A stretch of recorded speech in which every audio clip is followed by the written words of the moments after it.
Hello বন্ধুরা, এখান থেকে আমি একটা উইন্ডোর ফাইলটা আমি ওপেন করতে চাইবো।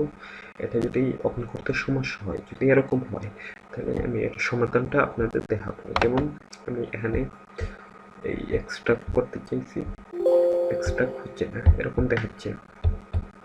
আবার আমি করি ওপেন করে, ওপেন, কিন্তু এটা দেখাচ্ছে the archive is either in unknown format or damaged. So এটার সলিউশন বা ফিক্সটা আমি এখন দেখাবো। এর জন্য আপনাকে ক্রোম বা যে কোনো একটা ব্রাউজারে গিয়ে সেভেন জিপ ফাইলটা ডাউনলোড করতে হবে।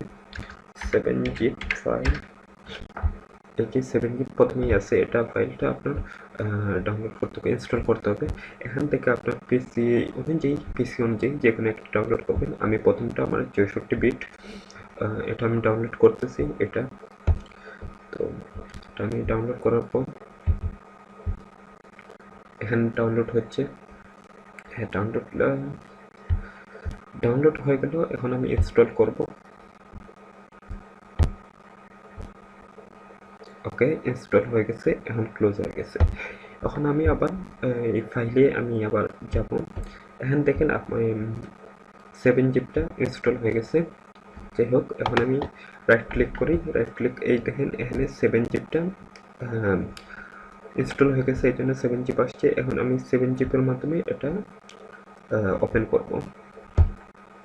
দেখেন এখানে আমার পাসওয়ার্ড চাচ্ছে, মানে এটা এই উইন্ডোর ফাইলের পাসওয়ার্ড চাচ্ছে। এটা দিলে আমার এটা হয়ে যাবে, ওকে হয়ে যাবে। এখন আর কোনো সমস্যা হবে না। তো আপনারা এইভাবেই সমাধানটা করতে পারেন।